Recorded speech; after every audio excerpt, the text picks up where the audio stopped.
Bonjour. En ce moment, on parle beaucoup de liberté d'expression, de droit à la caricature et de lutte contre l'obscurantisme. Principalement en réponse à la violence de certains qui ne trouvent rien de mieux à faire que d'égorger les autres lorsqu'ils se sentent vexés ou humiliés. Ce qui est une réaction pour le moins barbare, c'est le moins qu'on puisse dire. C'est ainsi que ceux qui réclament le droit de pouvoir exprimer leurs doutes vis-à-vis de la religion, voire de l'existence de Dieu, apparaissent comme étant les martyrs d'une cause juste, les héros de la civilisation face à la barbarie, les défenseurs de la raison face à l'obscurantisme. En face, les musulmans au contraire seraient les méchants, bornés et stupides qui veulent imposer des idées moyenâgeuses à de gentils athées trop intelligents pour se laisser avoir par des croyances primitives. Mais est-ce vraiment la réalité ? Moi aussi j'ai cru en l'intelligence, l'honnêteté intellectuelle et la bienveillance de ceux qu'on pourrait appeler les laïcs. J'ai vraiment cru que la raison était leur seul guide, mais je me suis aperçu que c'était faux.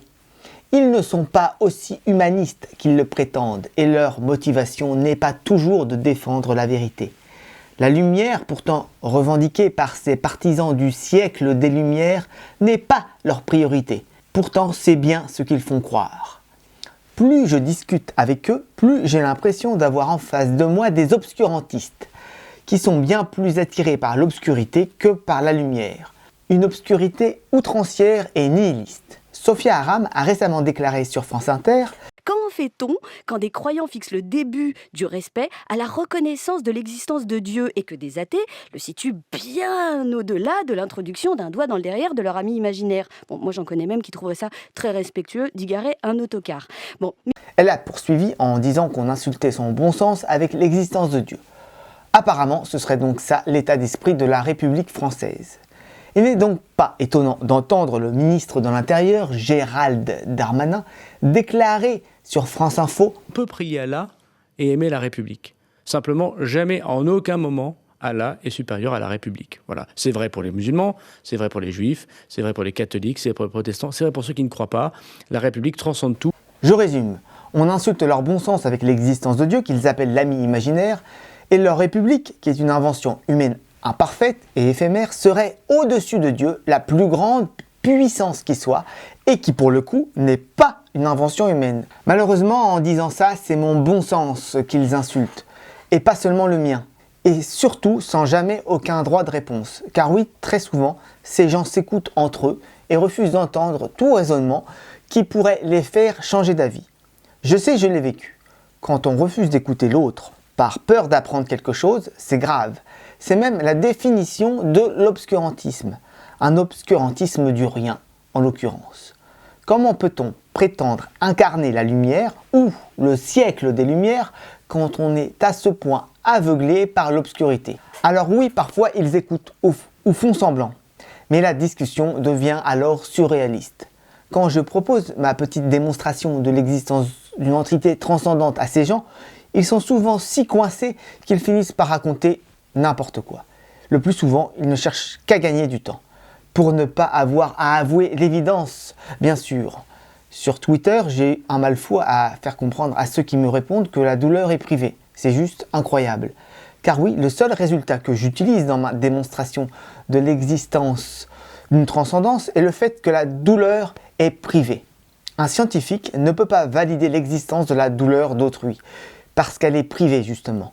Il ne peut donc pas valider le modèle matérialiste qui affirme que les processus biologiques mis en œuvre dans un corps frappé engendrent une douleur dans ce corps. En d'autres termes, une personne ne peut avoir mal qu'à son corps. Voilà le seul résultat que j'utilise. C'est tout simple. C'est la première des évidences même. Si vous voulez en savoir plus, consultez la description. Pire est l'exemple de Daniel Dennett, qui est un scientifique spécialiste de la conscience. Lui, il sait de quoi il parle. Il sait ce que sont les qualia, qu'ils sont ineffables, privés, personnels. Par contre, il est farouchement matérialiste. Pour lui, la biologie doit tout expliquer. Or, comme il a bien étudié la question, il sait qu'il y a un problème avec les qualia. Il sait que l'existence des qualia remet en cause le matérialisme athée. Alors que fait-il? Eh bien, il dit tout simplement que les qualia n'existent pas vraiment, qu'ils sont une illusion. Je rappelle que la douleur fait partie des qualia. Je ne sais pas si vous vous rendez compte, pour lui la chose la moins absurde à dire pour préserver l'athéisme, c'est dire que la douleur n'existe pas vraiment. Cela signifie que tout le reste, à commencer par les démonstrations comme la mienne, lui semble plus solide, plus fiable que l'existence de la douleur. C'est incroyable, hallucinant. Oser dire que la douleur est une illusion, c'est fou. Ces gens me font penser aux voleurs qui sont pris la main dans le sac. Même avec la main encore dans le sac, ils sont capables de nier qu'ils ont la main dans le sac et même d'insulter ceux qui leur font remarquer qu'ils ont la main dans le sac. Le problème est grave car cet obscurantisme est constitutionnel.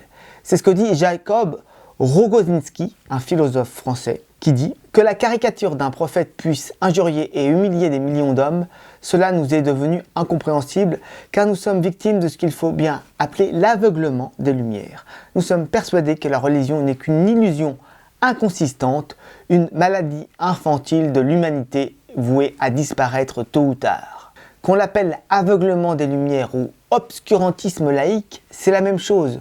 Or, l'obscurantisme appelle l'obscurantisme, la bêtise appelle la bêtise, laquelle est bien évidemment l'ennemi du dialogue. Et quand le dialogue n'est plus possible, c'est la violence qui prend le relais. Et on le voit de plus en plus malheureusement. Mais moi je n'ai pas envie de vivre une guerre, civile ou pas.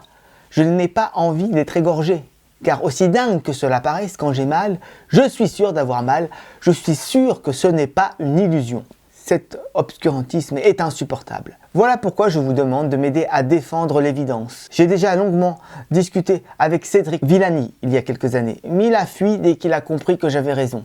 Comme ils le font tous dès qu'ils comprennent qu'ils sont coincés. Aidez-moi à faire en sorte qu'il ne soit plus possible de fuir, qu'il ne soit plus possible de nier l'évidence. Pour ce faire, c'est simple, il faut que j'ai plus d'audience. Partagez cette vidéo, aimez-la si possible en cliquant sur le pouce et signez la pétition dont le lien est en description. Je vous le répète, c'est important. N'avez-vous pas envie que tous ces gens, y compris les plus sceptiques, des scientifiques et les plus arrogants des nihilistes français, reconnaissent que l'existence d'une entité transcendante et surnaturelle, assimilable à Dieu ou Allah, est au moins aussi évidente que l'existence du soleil? Ce serait extraordinaire. Je vous assure que c'est possible, que ce n'est pas un fantasme. C'est en tout cas la promesse que je fais. J'ai assez d'expérience pour pouvoir être totalement sûr de moi. Ma démonstration est à la fois totalement scientifique et très simple, puisqu'elle se base sur une ultra-évidence. Une personne ne peut avoir mal qu'à son corps. Même le pire des obscurantistes ne peut pas nier cela, aussi malhonnête et outrancier soit-il. Bien sûr, il cherchera à gagner du temps, mais au bout d'un moment, si on l'empêche de fuir, si on l'empêche de partir en courant, il ne pourra pas faire autrement que de reconnaître l'évidence. Oui, c'est possible. De plus, ne nous a-t-on pas dit qu'il était de notre devoir de lutter contre toutes les formes d'obscurantisme? Je ne fais que mon devoir. Alors merci de votre aide.